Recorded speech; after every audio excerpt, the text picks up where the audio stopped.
नमस्कार मित्रों। आज हमारे साथ दिल्ली से वरिष्ठ पत्रकार अशोक वानखड़े जी जुड़े हैं और अशोक जी बेबाक बात करते हैं। अशोक जी, आपका सीधे सट में स्वागत है। और आज जो बात करना है वो आपके वतन राज्य में स्थानिक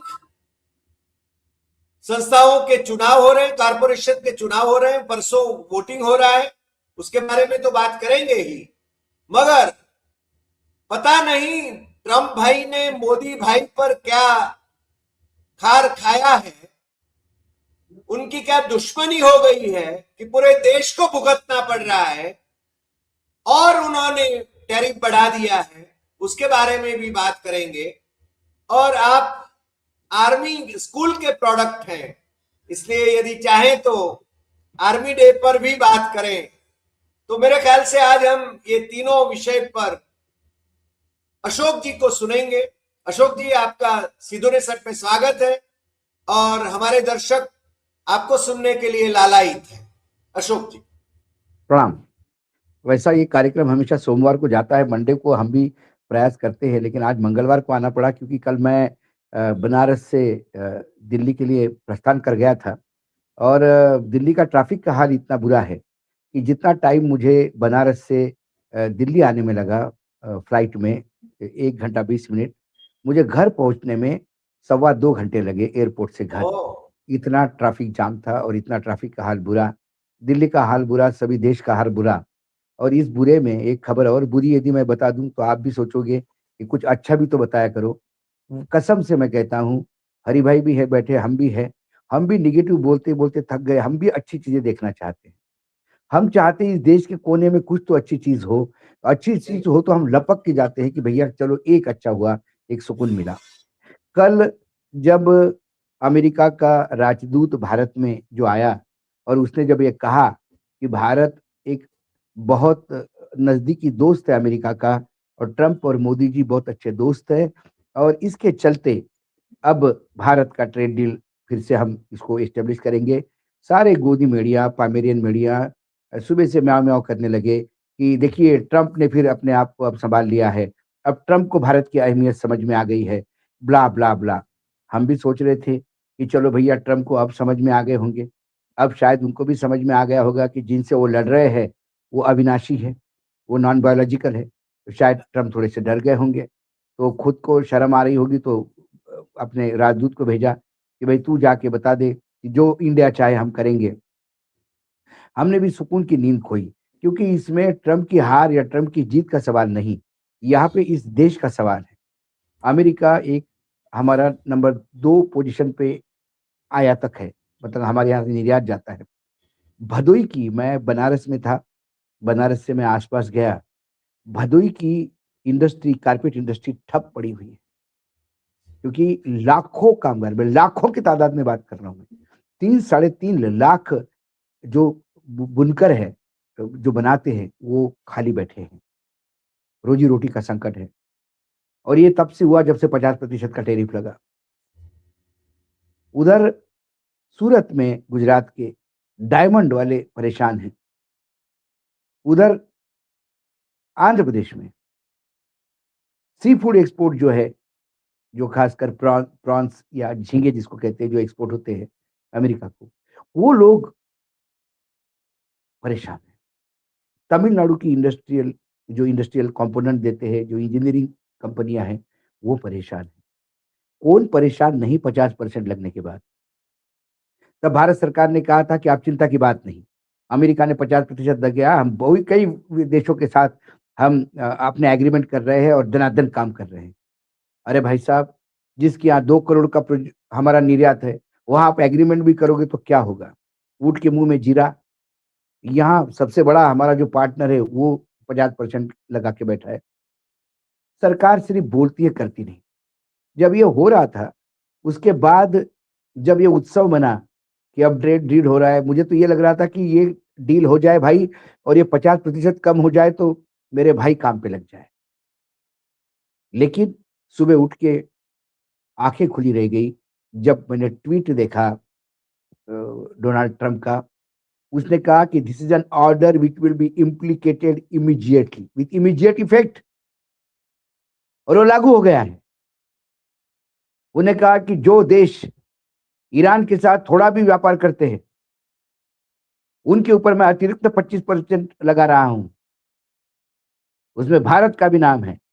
और उसने कहा कि thank you for your cooperation, this is for your records and understanding. अब हमारे देश पे 75% का टेरिफ अमेरिका ने लगाया है। कल के जो उत्सव मना रहे थे, भांगड़ा कर रहे थे, गरबा कर रहे थे, ये सारे पामेरियन म्याऊ म्याऊ जो एंकर और एंकरनिया, आज 75% टेरिफ पे चुप है, कहीं खबर नहीं दिखी होगी आपको। आज स्टॉक मार्केट से लेके सब दूर सन्नाटा छाया हुआ है। 75%। ईरान के साथ क्या है, सिर्फ तेल नहीं लेता भारत, ईरान को हम निर्यात भी करते हैं, ईरान से हम आयात भी करते हैं। हम ड्राई फ्रूट्स आयात करते हैं, ईरान से हम सेब आयात करते हैं, ईरान को हम केले भेजते हैं, इंडस्ट्रियल गुड भेजते हैं। तेल तो एक कंपोनेंट है। अब ईरान से सारा व्यापार बंद करना होगा, क्योंकि जैसा कि मैंने पिछली बार कहा कि ये युद्ध कोई मानवता के लिए नहीं है, ये युद्ध मात्र पेट्रोल और डॉलर के लिए है। वेनेजुएला हो गया, अब बारी ईरान की है। इराक को पहले ही खा गए। इस एटमॉस्फेयर में भारत की तरफ से एक स्टेटमेंट नहीं आया, 75% का स्टेटमेंट नहीं आया। इसके पहले उनका कॉमर्स मिनिस्टर अमेरिका का एक पॉडकास्ट में इंटरव्यू में बोलता है कि भारत के प्रधानमंत्री ने डर के मारे फोन ही नहीं किया, हम क्या कर सकते हैं। और जब फोन किया तब हमने कहा कि भैया ये तो 3 सप्ताह पहले ट्रेन निकल गई, किस ट्रेन में बैठने के लिए आए हो, अब कोई डील नहीं है, अब डील और हायर रेट पे होगा।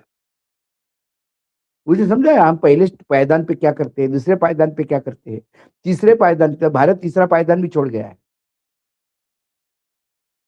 अब यदि ट्रेड डील होगा तो हमारा एग्रीकल्चर सेक्टर पूर्ण रूप से मर जाएगा, और नहीं करोगे तो आपको ये 75%, और आपके औकात नहीं कि आपने अमेरिका की जगह दूसरा कोई ढूंढा होगा। अमेरिका ने तो बाया ढूंढ ली, अफगानिस्तान और पाकिस्तान कारपेट देना शुरू कर दिया। हमारे यहां सोयाबीन का किसान मर चुका है, लेकिन डीओसी, डी ऑयल्ड केक, जिसको सोया मील कहते हैं हम, सोयाबीन का जो सीड होता है उसमें 18% तेल होता है और 82% खली होती है, जिसको डी ऑयल्ड केक कहते हैं या सोयाबीन मील कहते हैं। और वो 80% देते हैं, और इस पूरे प्रोसेस में 2% मॉइस्चर लॉस और बाकी लॉस पकड़े जाते हैं। तो 80% खली कहां देंगे जब सोयाबीन इतना बार ऑलरेडी अमेरिका ने डंप करके रखा है। तो ईरान एक देश था जो हमसे सोयाबीन भी खरीदता था, वो भी अब रुक जाएगा, नहीं तो आपको 75% देना पड़ेगा। दूसरी बात, ईरान कौन है? ईरान में जो क्रांति लाना चाहते हैं, इस क्रांति के मायने क्या है? ईरान में पहले शाह हुआ करते थे, और उस शाह का रिकॉर्ड है, उस शाह का रिकॉर्ड है, वो हमेशा अमेरिका और पाकिस्तान का समर्थक रहा है। 65 का युद्ध हो या 72, 71 का युद्ध हो, ईरान ने पाकिस्तान को लॉजिस्टिकली मदद दी, जैसी इस बार टर्की ने दी थी ऑपरेशन सिंदूर में। जी, उस समय अमेरिका, ईरान और पाकिस्तान ये नेक्सस था। सही बात, सही बात। वहां क्रांति हुई, अयतुल्ला खमेनी वहां आए, और जब वो वहां आए तो पहली बार भारत के तरफ उनका झुकाव हुआ। यूनाइटेड नेशंस में जब पाकिस्तान श्रीनगर, जम्मू कश्मीर का मामला उठाया, तो भारत से भी ज्यादा प्रखरता से भारत के फेवर में, भारत के साथ ईरान खड़ा हुआ। वो ईरान भारत को तेल देता है, जो ईरान भारत से माल खरीदता है, जो ईरान भारत का एक मित्र बन के सामने आया। और उसके विदेश मंत्री को हम आने नहीं देते हैं, उसके विदेश मंत्री को हम आने नहीं देते हैं कि अमेरिका नाराज हो जाएगा। 2014 के बाद जब मोदी जी आए तो मोदी जी को लगा हर चीज पे मेरा ठप्पा होना चाहिए, बस ये महात्मा गांधी नोट पे कैसे छप रहे यही मुझे ताज्जुब है। कुछ दिनों के बाद मोदी छपने लगेंगे। हो सकता है। अहमदाबाद का स्टेडियम मेरे नाम पे करो, सरदार पटेल का नाम हटाओ, मेरा नाम करो। मैं वहां गया था बनारस, उन्होंने बोला यहाँ एक घाट भी बना है। बनारस में किस किस ने, कई घाटों के नाम है, 80 घाट, ये घाट वो घाट, एक नमो घाट है, हाँ। बोले मोदी जी ने बनवाया था। बाकी हमारे अहिल्या देवी मेडिकल ने कॉलेज घाट का नाम बनवाए, भी बदल गया है। मेडिकल कॉलेज भी नरेंद्र मोदी के नाम हो गया। नाम पे हो गए। तो इस आदमी को लगा विदेश नीति भी मेरी होनी चाहिए, ये करके उसने पूरा गुड़ गोबर कर दिया विदेश नीति का। जो हमारे पुराने साथी थे सब छूट गए, जिससे इन्होंने दोस्ती की। वो रोज जूता मारता है, सुबह उठ के जूता पहनने के पहले जरा झटकाता है और बोलता है किधर है रे इंडिया, आ जाओ इधर, एक ठपक करके मारता है और फिर पहनता है। और हम यहाँ महिमा मंडन हो रहे कि हम विश्व गुरु है। अरे गुरु घंटाल हो गए हो हम, विश्व गुरु के बनने की जगह। 75% टेरिफ किसको कहते हैं?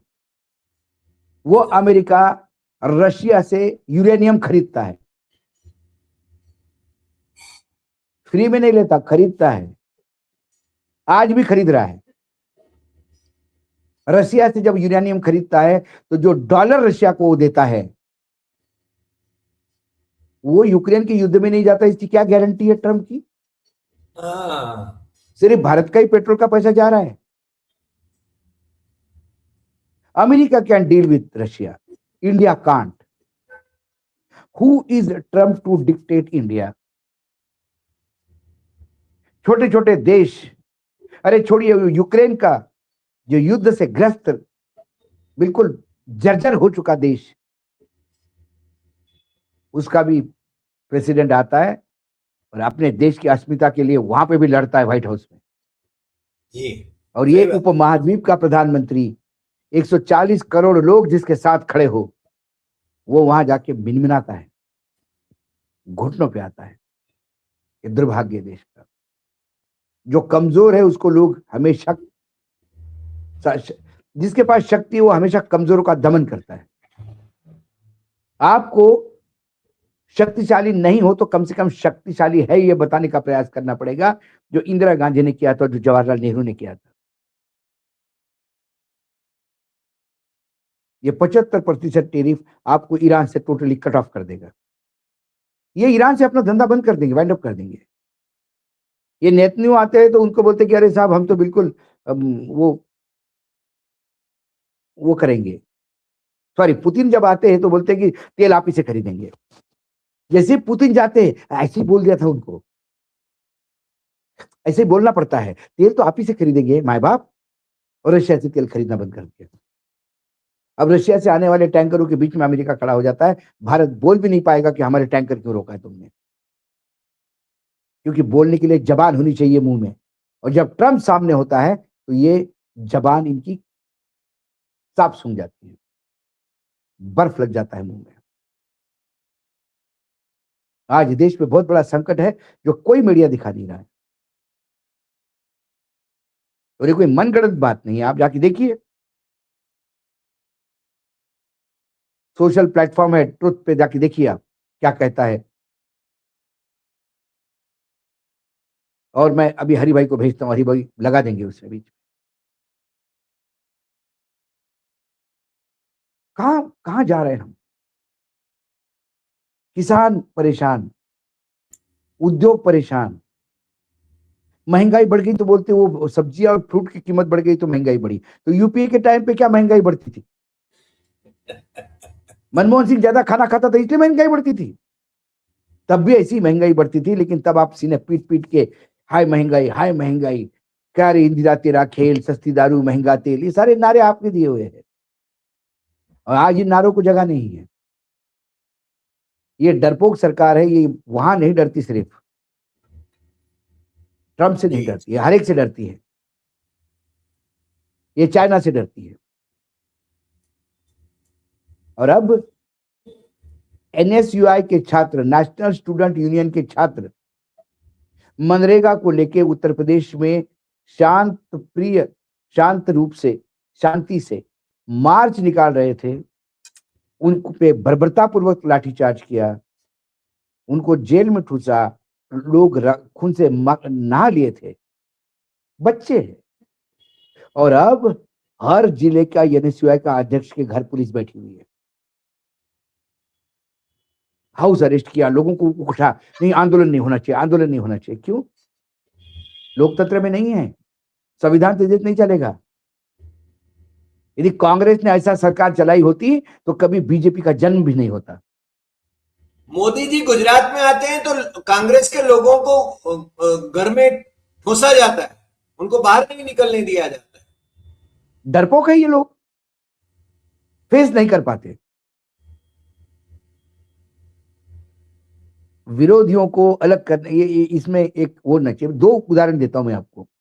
नरेंद्र मोदी जी गए, पंजाब जा रहे थे बाय रोड, पता पड़ा रास्ते में कोई किसान आंदोलन वाले लोग रास्ते पे खड़े हैं, तो ये वापस आ गए यू टर्न लेके, और वहां मीडिया को बाइट दी कि बताइए मुख्यमंत्री को कि मैं जीवित जा रहा हूं। अरे आपको कौन मारने वाला है? आप अभिभावक है देश के, प्रधानमंत्री है। हमारी समस्या आपसे बात नहीं करेंगे तो किससे बात करेंगे? हवा में बात करेंगे, पाकिस्तान जाके बात करेंगे, ट्रंप से बात करेंगे, चीन जाके बताएंगे कि हमारी देश की समस्या क्या है? समस्या सुनने का डर आपको है, क्योंकि आप जानते हैं कि आप वोट चोरी से आए। आप एनएसयूआई के छात्रों से डरे नहीं, आपको डर ये था कि जिस बनारस से वो लोकसभा चुनाव जीत के आए हैं, वो चुनाव ही वोट चोरी का था। अरे भाई, मैं बनारस में घूमा, बनारस की जो दुर्गति हुई है काशी की, और मैं तो, हम तो पत्रकार लोग साइकिल रिक्शा वाले को पूछते हैं, छोटे चाय के ठिए पे बैठते हैं। वहां सुबह सुबह मैं बाबा का दर्शन करके निकला, 6-6:30 बजे का टाइम था।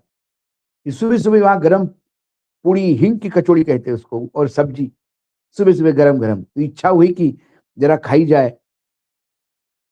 हम वहां बैठे तो वहां लोग थे, और जो गाली मतलब बात कर रहे थे वो उसी भाषा में जो वहां का डायलेक्ट है, और गाली दे रहे थे सरकार को। तो हमने बोला भाई क्यों गाली देते हो, आप ही ने तो जीता है 3 बार। तो बोला बाहर के है तो बोलिए मत, जब आपको कुछ मालूम नहीं है तो। और ही बहुत तेज से एकदम रिएक्ट किया, बोले जीता तो अजय राय है यहाँ पे,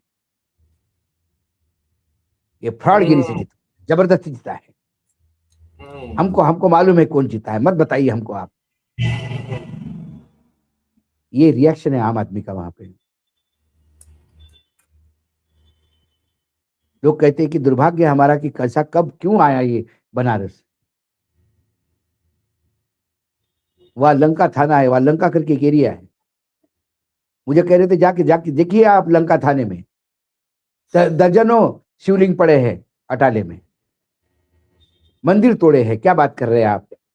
हमको बता रहे हैं बनारस पहली बार आए हैं बनारस आप। हमने बोला हाँ भाई साहब पहली बार ही आए। ये है लोगों का रिएक्शन। तो इनको पता है ये चुनाव कैसे जीते हैं, इसलिए बनारस में कोई भी एजिटेशन से डरते हैं। आप तो गुजरात की बात बता रहे हैं, अरे वो अजय राय लखनऊ में थे अपने घर पे, निवास पे। हालांकि लखनऊ में क्योंकि प्रदेशाध्यक्ष है तो एक निवास उनका लखनऊ में भी है। और प्रधानमंत्री बनारस गए टूर पे। प्रधानमंत्री बनारस है तो वहां से 200 किलोमीटर दूर लखनऊ में हाउस अरेस्ट हुए अजय राय। वो बोला मैं लखनऊ में हूं, क्यों हाउस अरेस्ट? बोला नहीं प्रधानमंत्री जी उधर जा रहे इसलिए आप अरेस्ट। इतने डरपोक लोग है ये। और ये कहते हैं कि हमारे 56 इंच का सीना है, पता नहीं किससे अपने साथी का पेट नाप के अपना सीना बताता है। गजब का है। आज ये 75% पे कोई सरकार की तरफ से टिप्पणी नहीं है। दुर्भाग्य है देश का।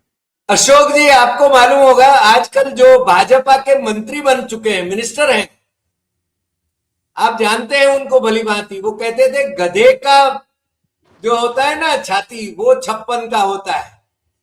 वो मोदी के बारे में ये कहते थे, और आज मोदी की पार्टी के मंत्री बने, यानी मिनिस्टर है वो। देखिए आज मिनिस्टर की कुछ की बात नहीं कर है। रहा हूँ हाँ मैं समझ आप जानते हैं उनको भली भांति। बिल्कुल बिल्कुल। अब इसमें तो कोई लिहाज ही नहीं रहा है। मैं आज आपको इसके बाद अब जो ट्रंप ने 75% बोल दिया, ये हमारी बदकिस्मती है कि हमारे पास उसका जवाब देने वाला कोई नहीं है। लेकिन यदि ये प्रधानमंत्री हिम्मत करके जवाब दे तो इस देश का पूरा आवाम, पूरा देश आधा एक दिन एक टाइम रोटी खाएगा, लेकिन इस देश का आत्मसम्मान झुकने नहीं देगा किसी के सामने। शास्त्री जी ने वो किया था, आजमाया था। लेकिन ये आदमी खुद का ही इसका, वो सुब्रमण्यम स्वामी कहता है कोई सीढ़ी फाइल पड़ी हुई, पता नहीं क्या है। इनका एक जो गोद लिया हुआ है अडानी, गौतम अडानी, उसका एक वारंट पड़ा हुआ है। इसके वजह से वो हिलते नकेल डाल दी नाक में और नचवा रहे हैं भालू डांस। अब आपने कहा कि भाई कौन सा जिस मंत्री का मैं नाम नहीं लेना चाहता, ऐसे ही महाराष्ट्र में हुआ। आज महाराष्ट्र में महानगर पालिकाओं के चुनाव है, 15-16 महानगर पालिकाओं के, और मुंबई क्योंकि जिसका 75,000 करोड़ के आसपास का बजट है, कुछ छोटे मोटे राज्यों से तो बजट बड़ा है, वहां एकनाथ शिंदे और बीजेपी साथ में लड़ रही है। वहां दोनों ठाकरे और शरद पवार साथ में लड़ रहे हैं, कांग्रेस अपना लड़ रही है। तो आज देवेंद्र फडणवीस की मैसिव रैली थी, अति भव्य रैली, हजारों कुर्सियां लगी हुई थी और मुट्ठी भर लोग थे। अमित शाह की पहली मीटिंग बार में यहाँ पर ये हुआ करता था कच्छ में। पहली बार मैंने देखा कि हमारे मुख्यमंत्री ने जोरों शोरों से भाषण करके खाली कुर्सियों को एड्रेस किया। वाह। तो किसी ने मैंने पूछा कि मुंबई फोन करके, मैंने बोला इतनी खाली कुर्सी छोड़ने पे इतना क्यों भाषण दिया इतना बड़ा? बोले आप समझे नहीं, ये जो कुर्सियां थी वो मंत्रित कुर्सियां थी, विशेष मंत्र के साथ बनाई गई थी। बोले उससे क्या होगा? बोले अब ये कुर्सियां टेंट हाउस में जाएगी, जो भी इस कुर्सी पे बैठेगा भाजपा भाजपा करेगा, इसलिए वो खाली कुर्सी को भाषण देना जरूरी था।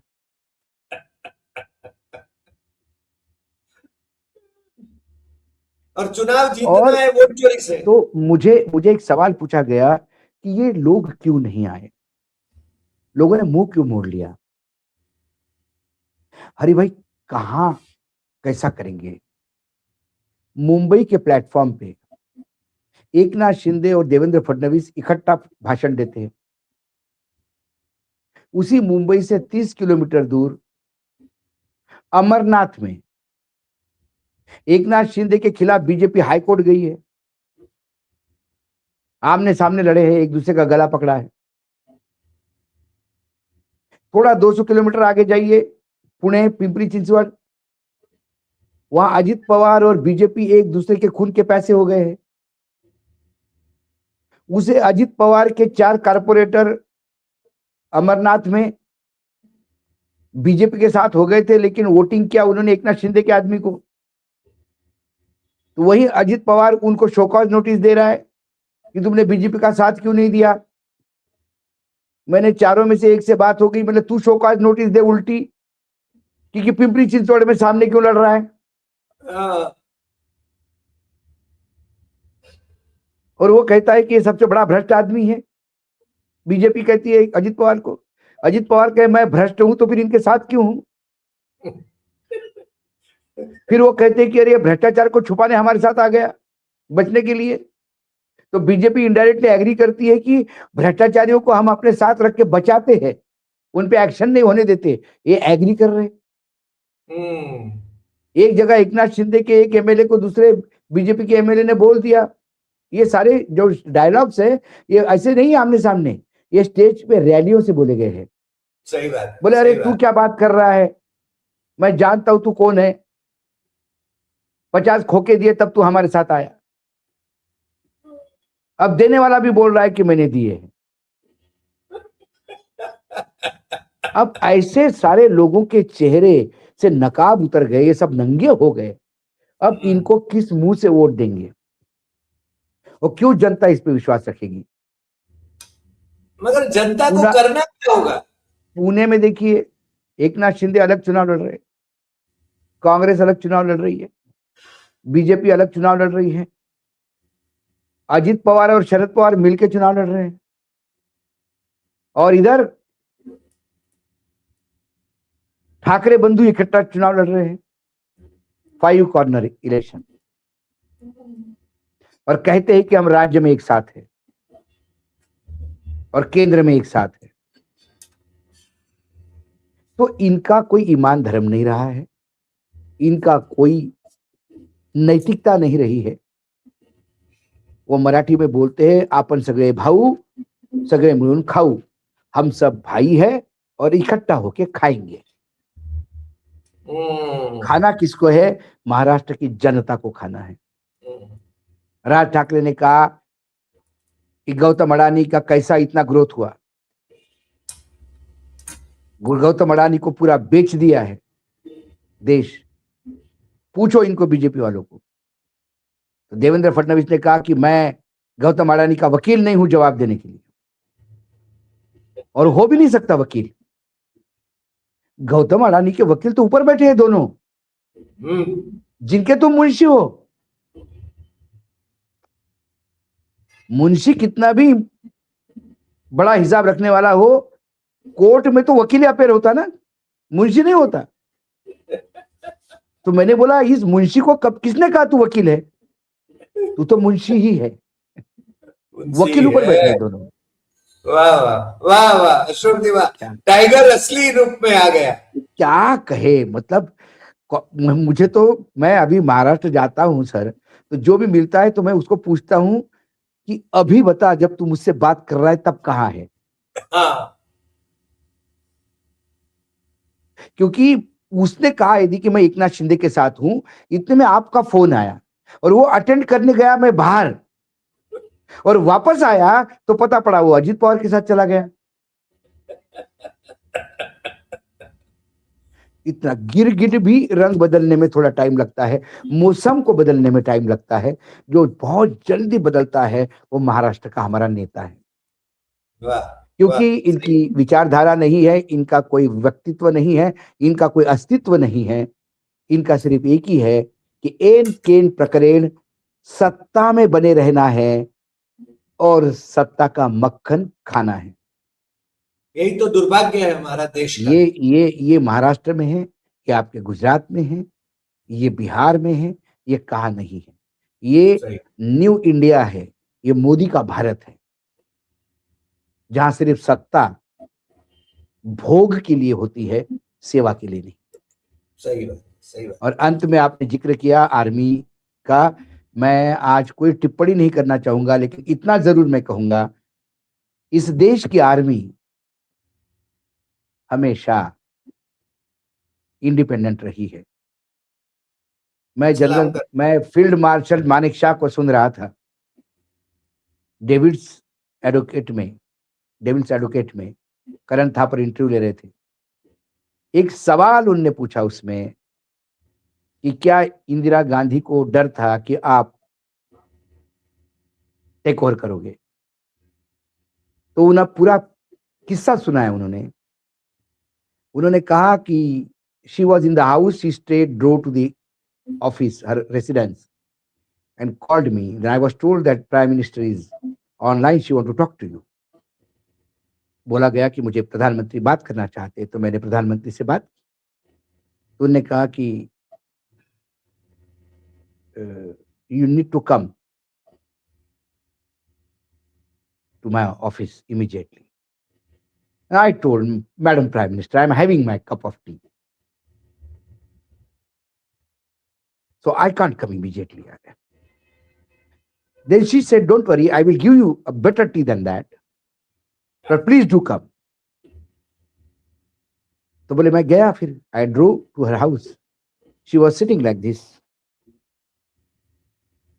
I just sat and I said, yes, what is so urgent that you summons me now? उसने कहा, बोले Sam,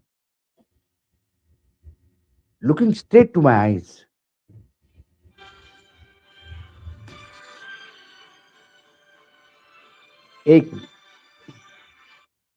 looking straight to my eyes, she said, Sam, are you planning to take over the government? I just looked at her with a pause and I said, what made you to think so? Immediately she said, no, I am sure you will not do that.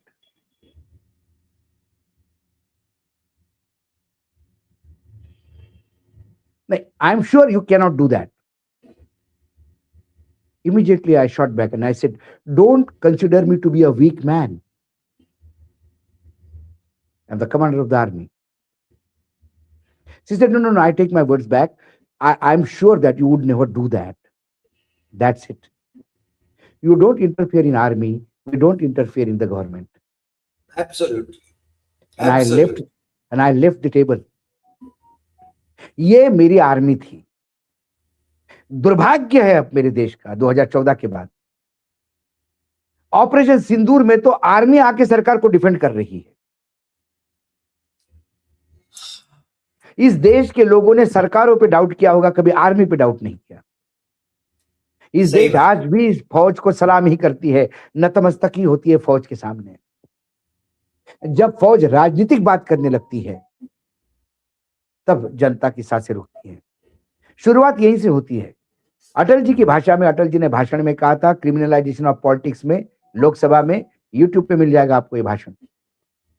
Atal ji ने कहा था कि पहले गुंडे बदमाश नेताओं के यहां पैर छूने आते थे, एक हाथ फोन कर दो थोड़ा पुलिस स्टेशन में. बाद में उसी गुंडों का नेताओं ने चुनाव जीतने के लिए उपयोग करना शुरू कर दिया. और एक स्टेज ऐसी आई कि गुंडों को लगा कि जब हम नेताओं को चुनाव जितवा सकते तो हम क्यों नहीं जीत सकते, और गुंडे चुनाव लड़के सत्ता में आने लगे. ये अटल जी का स्टेटमेंट है. और डीपी यादव को उसी दिन निकाल दिया था भाजपा में, लिया और निकाल. मैं विटनेस था. I was very much part of that press conference. Yes. जब डीपी यादव को लाया गया और इंट्रोड्यूस किया गया कि डीपी यादव एक बहुत सीनियर मोस्ट पत्रकार थे, बंगाली थे, बंगाल के अखबार से.